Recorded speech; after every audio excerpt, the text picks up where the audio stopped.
Little Red Riding Hood. There once was a sweet little girl who lived in a village on the edge of a forest.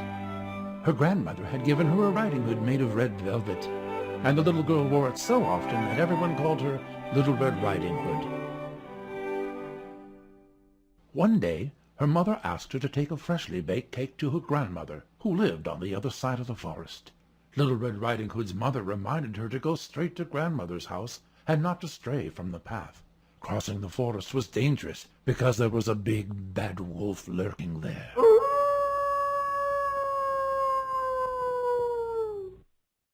Little Red Riding Hood had gone a short way when she saw some pretty flowers growing beside the path. She decided to pick a few to take to grandmother. As she was picking the flowers, the big bad wolf suddenly jumped out of the shadows. Not wanting to frighten Little Red Riding Hood away, the wolf tipped his hat and pretended to be neighborly.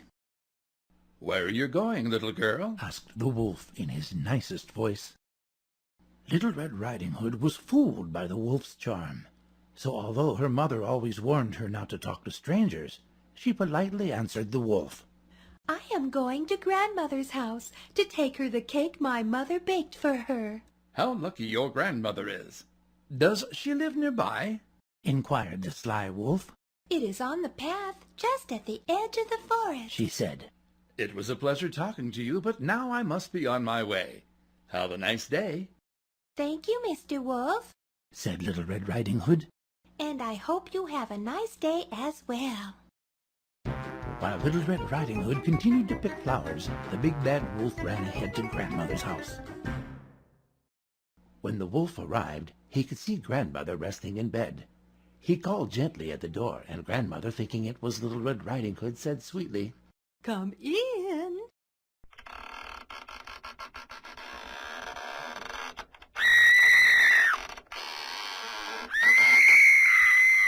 When the wolf came inside, he quickly tried to grab grandmother and devour her, but she got away and ran screaming from the house. The wolf did not run after grandmother because he knew that Little Red Riding Hood would soon arrive. The wolf jumped into bed and put on grandmother's bonnet and closed his eyes. It wasn't long before Little Red Riding Hood came walking up the path carrying her basket and the freshly picked flowers. She gave a cheerful "Good day" to the squirrel sitting on a tree stump near the path. Little Red Riding Hood knocked at the door. Speaking in a high voice to sound like grandmother, the wolf said sweetly, "Come in." Little Red Riding Hood came inside. As she approached the bed, she saw that grandmother had changed very much. "Grandmother, what big eyes you have," said Little Red Riding Hood. "The better to see you with, my dear," said the big bad wolf in his little old lady voice.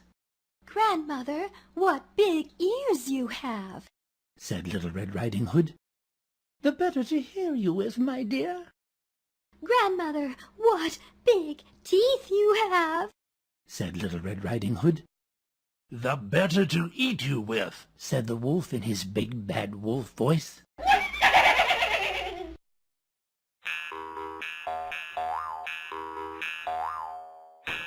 The wolf jumped out of bed and tried to grab Little Red Riding Hood.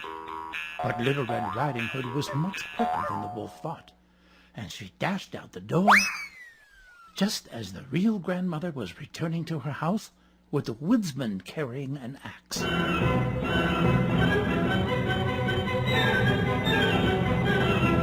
The woodsman quickly subdued the big bad wolf, threw him over his shoulder, and carried him deep into the forest.